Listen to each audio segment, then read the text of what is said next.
వాడు ఫ్లైట్ దిగాల్సిందే ముంబైలో flight దిగంగానే direct attack చేసి ఒక్కొక్కరు వేసి పడేస్తా అని చెప్పిండు. ఎవడాడు? బాల్ ఠాకరే అనేటువంటి ఒక హిందూ సింహం. చెప్పండి కొట్టాడే. అతను చెప్తే అప్పుడు వేరే దేశాలలో ఒక్కొక్కడు ఏం చేసిండు తెలుసా? అన్ని మూసుకొని అరే ఎవరిని ఏమనొద్దు హిందువులని ఒక్క దెబ్బకే కంట్రోల్ అయింది దేశవ్యాప్తంగా హిందువుల మీద దౌర్జన్యకాండ.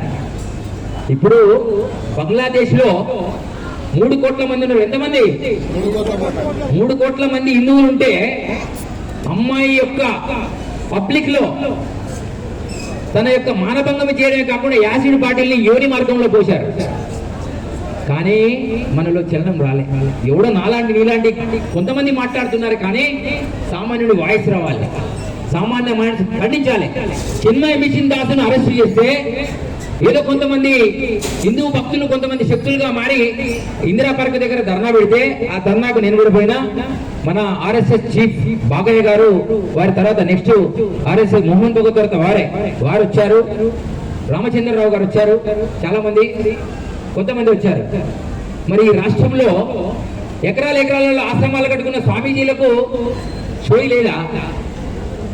ఒక్కొక్కరు 50 ఎకరాలు 40 ఎకరాలు 30 ఎకరాలు రాజకీయ నాయకుల దగ్గర వాడుకొని ముఖ్యమంత్రి దగ్గర దుకాణాలు పెట్టుకుంటే రేపు పొద్దుగల చిన్మయ తీసుకుని అరెస్ట్ చేస్తేనే నువ్వు మాట్లాడితే రేపు నిన్ను అరెస్ట్ చేస్తే మరి ఎవడు కాపాడాలి? అంటే స్వామీజీలు మాకు అవసరం లేదు, వాళ్ళు ఎవడు పోతుంది మా దుకాణాలు బాగుంటే చాలు. వీళ్ళు పచ్చు మారాలి.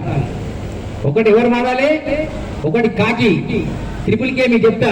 కాకి అంటే రక్షక భటుడు, కాషాయం స్వామీజీలు, ఖద్దర్ వీళ్ళు మారాలి. ఈ ముగ్గురు మాట్లాడి ఈ దేశం ఉండాలా పోవాలని ఆలోచించుకునేటువంటి పరిస్థితి ఎప్పుడైతే రాదో ఇక ఇదే పరిస్థితి జరుగుతుంది. ఇప్పుడు వెంకటేశ్వర అడగండి, పర్మిషన్ తీసుకున్నావా శాతనర్ల? ఎన్నిసార్లు పోయిన పోలీస్ స్టేషన్కి? 4 సార్లు పోయాడు. సిగ్గు పోతుంది మనది. 85% ఉన్నాడు 4 సార్లు పోతాడే. ఫోన్ చేసి అసలు చెప్తాడు, మామూలు ఉన్న పట్టుకున్నట్టు 5 నిమిషాలు వదిలిపెట్టుకొని టోపీ కింద పెడతాడు. వెంటనే పోలీస్ ఆయన పెట్టి సరే సార్ అచ్చిపోత అంటాడు. మనోడు 10 మంది ఎమ్మెల్యేలు ఫోన్ చేసినా కూడా డౌనే. ఎందుకో తెలుసా? మీరంతా కొండ గొర్రెలు కాబట్టి ఇవన్నీ బెదిరిస్తున్నాయి. 85% ఉన్నాడు మన దగ్గర పర్మిషన్ తీసుకోవాల్సింది పోయి ఉల్టా మనం పర్మిషన్ తీసుకునే పరిస్థితి వచ్చింది. మరి సాగుకి ఎవరి దగ్గర అవుతున్నట్టు అర్థమైంది కదా. ఇంకొక కథ చెప్తా. ఇట్లా చెప్పుకుంటూ పోతే ఒక 5 రోజులు పడుతుంది వాస్తవంగా. కానీ షాద్ నగర్ లో నాకంటే ఉద్దండ పండితులను ఎప్పుడు నేను చూసిన. ఈయన కూడా ఏం తక్కువ లేడు, వీళ్ళందరూ గట్టిగా ఉన్నారు. వీళ్ళని మీరు కాపాడుకోవాల్సిన అవసరం ఉన్నది. కాపాడుకోవడమే కాదు, వాళ్ళ అంచే ప్రణాళికలు మీరు ఉండాలని నేను కోరుతున్నా.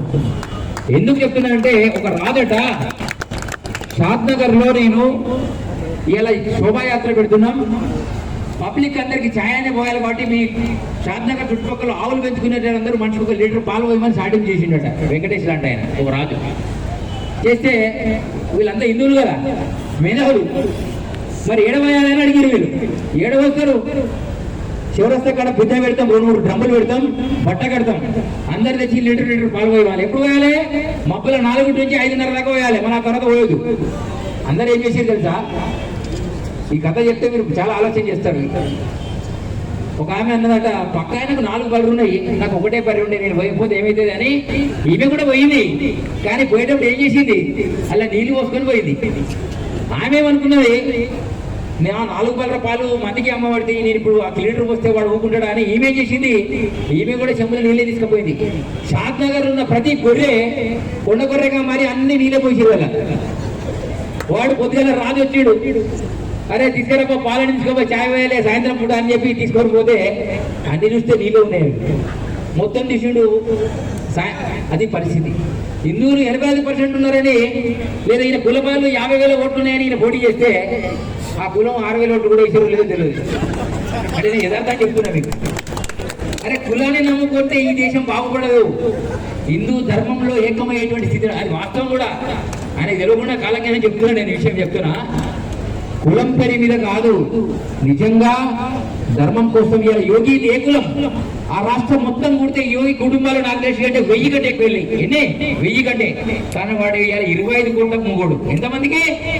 25 కోట్లకు యోగి ఆదిత్యనాథ్ ముఖ్యమంత్రి. అరే ఇక్కడ 3 కోట్లకు 4 కోట్లకి గాల్లే గుర్తుండే ఒక్కొక్కడు ముఖ్యమంత్రులు 3 కోట్లు 4 కోట్లకి కింద మీద ఆకాశం అంటున్నారు, ఒక్కొక్కరు ఇష్టం ఉన్నట్టు మాట్లాడుతున్నారు. 25 కోట్లకు ఆయన హైట్ ఏంటో తెలుసా? నాకంటే 4 ఇంచులు తక్కువ ఉన్నాడు. మన కొలుచుకొని వచ్చిన ఇద్దరు కుంభమేళ కలిసినప్పుడు ఇద్దరు వీళ్ళు చూస్తే నాకంటే 4.5 ఉన్నాడు ఆయన, నేను 5.5. 4.5 ఉన్నోడే ఇన్ని చేసిండంటే 5.5 ఉన్నోడు ఎన్ని చేయాలో ఆలోచన చేసుకోండి. కాబట్టి ఇప్పుడున్న ముఖ్యమంత్రులకు కూడా చెప్తున్నా, త్వరలో మీ లోపల ఈ హిందూ భావజాలాన్ని రక్షించుకోవాలనే ఆలోచనతో ప్రణాళిక లేకపోతే అది కేసీఆర్ అయినా, కేటీఆర్ అయినా, రేవంత్ రెడ్డి అయినా, ఇంకో రెడ్డి అయినా, ఇంకా గతంలో ముఖ్యమంత్రులైనా మీ సమాధులకు ఆల్రెడీ పునాదులు తీసుకొని పెట్టుకోండి. ఎందుకంటే మేం చంపం. వాళ్ళ దృష్టిలో నువ్వు హిందువు అయితే చాలు, యువరే కాఫీర్. కాఫీర్ అంటే ఎవడు? హిందువు కాదు, క్రిస్టియన్ కూడా, ముస్లిం కూడా, తర్వాత ఇంకోడు జైన్ భక్తుడు కూడా. సరే భారతదేశంలో అంటే ఆర్ఎస్ఎస్ బీజేపీ ఉంది, భయపడి లొల్లులు అయితేనే అనుకుందాం. బంగ్లాదేశ్ లో బీజేపీ ఉన్నావే, ఆర్ఎస్ఎస్ ఉందా? పాకిస్తాన్ ఉందా? మరి ఎవరి మీద ఒకటి ఎందుకు అనుకుంటారు వాళ్ళు? అంటే వారికి ఒకటే లక్ష్యం ఉంది. షియా సున్నీలని ఇద్దరు ఉంటారు. పీరీల పండుగ చేసే చేలేవటండి, దశలు కట్టేవాళ్ళు దండయాలని ఆయన చూడండి, ఒకరిద్దరు కడతారు కానీ చెప్తలేరు భయానికి. వాళ్ళ ముస్లింసే చెప్తున్నారు, అరే పీరీల పండుగకు మాకు అసలు సంబంధం లేదు అని చెప్పేసి దాని వైరల్ వీడియో ఉంది. సాయిబాబా మీ హిందువుల దేవుడు కాదురా, గొర్రెల్లారా, వాడు మావాడురా అని వాడు చెప్తుండు డైరెక్ట్ గా. కానీ సాయిబాబా ఫోటో ఇల్లు లేని ఉడనే చేయించుకున్నామా తదాస్తంట. ఎవరిందైతే సాయిబాబా ఫోటో లేదో వాళ్ళు చేయలేవటండి. ఇవన్నీ సగం ఆలోచన తక్కువ ఉంటుంది. అబద్ధం వాడు తదాస్త అని చెప్తున్నా. తదాస్త అంటే మళ్ళీ వాళ్ళకి వెళ్ళిపోవాల్సి వస్తుంది, మతంలోకి వెళ్ళిపోతాడు మీరు. ఖచ్చితంగా సాయిబాబా ఎవరిని ఆగం చేశాడంటే ఆయన ఎవరిని ఆగం చేయలే. ఆయన ఆగపోయి ఈ రోడ్డు మీదకి వస్తే మన కొండ కొరగలే బాబా బాబా అని పంచర్ చేసి వాని మీద 5 సినిమాలు తీసిండ్రు. ఇలాంటి సగం మంది సెక్యులర్ నాయకులు ఈ పైసలు తీపిచ్చారు 5 సినిమాలు. వీరబ్రహ్మేంద్ర స్వామి సినిమా ఎన్టీఆర్ కష్టపడి 41 రోజు పూజ పెట్టి ఆయన సినిమా తీస్తే రిలీజ్ కాకపోతే దీక్ష పట్టిండారు. పట్టి తీస్తే కూడా కొంతమంది మనోళ్ళే జంజపోలు ఆ సినిమాలో మా గురించి తిట్టిండు వాడేది కొన్ని రోజులు సంవత్సరం పాటు ఆపేసాడు. కానీ సాయిబాబాను మాత్రం సినిమాలు ఎవడు ఆపలే. ఇప్పుడు సాయిబాబా కాడ పూజ చేసేవాళ్ళంతా ఎవరే? ముస్లింసా, క్రిస్టియన్సా? మొత్తం హిందువులు కాదు. ఆనాడు వీరబ్రహ్మేంద్ర స్వామిని, సిద్ధయ్యను, అన్యకులస్తుని అవమానించినటువంటి జాతి ఒకటి పాడైంది. అది ఎట్లుంటదంటే ఎట్లనే ఉంటుంది, ఎటు ఎటు ఎటు ఓపుంటే అంటే దుంపుతుంది అనమాట. ఈ పూజ చేసేది అంతా వాళ్ళే. ఇప్పుడు వాడు అన్ని జాతుల్లో ఉన్నారు, లింగాయతులు ఉన్నారు, విశ్వకర్మల్లో ఉన్నారు, బ్రాహ్మణులు ఉన్నారు, వైశ్యులలో ఉన్నారు, ఇంకా వేరే వాళ్ళు కూడా ఉన్నారు సాయిబాబా పూజ చేసేవాళ్ళంతా. ఫస్ట్ ఇప్పుడు ఎవడు మారాలి? మనం కాదు, ఫస్ట్ పూజారి మారాలి. నీ మనవాడ మనం కాదు, ఫస్ట్ పూజారి మారాలి. అంటే పూజారి పోకపోతే గేడు తాళం పడుతుంది. ఇలా చార్మినార్ దగ్గర హిందూ దేవాలయం తాళాలు ఉన్నట్టు అది అవుతుంది. లేదా దేవాలయం ఉన్నటువంటి సాయిబాబా విగ్రహాన్ని తీసి ఏడేయాలి, హుసేన్ సాగర్లో వేయాలి. హుసేన్ సాగర్ కూడా వస్తాయి, వాళ్ళ వినాయకులు వేస్తున్నారు, మళ్ళీ అది కలిగి అవుతుంది.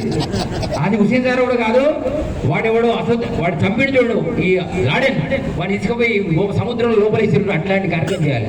మీతో అవుతుందా? ఇక వీళ్ళు ఇంట్లో అందరి ఇళ్ళలో ఉంటుంది వినాయక విగ్రహాలు, సాయిబాబా విగ్రహాలు. నేను చెప్తున్నా, మీరు చూసుకోండి.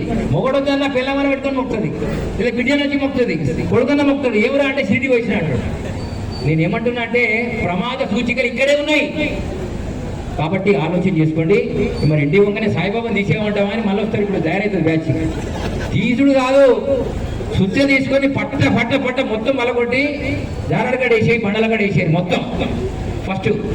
ఇకపోతే ఎవడైతే మా అయ్యని మొక్కిండు, తల్లి మొక్కిందని కందూరు చేస్తున్నారు, పాయలకాడ హజరత్ అలీలు కట్టిండ్రో అది వక్ఫ్ బోర్డు కింద ఆల్రెడీ మారిపోయే తత్వంలో ఇప్పుడు నరేంద్ర మోడీ పుణ్యమా మారిందనుకో, అయినా వాళ్ళు ఊరుకోరు.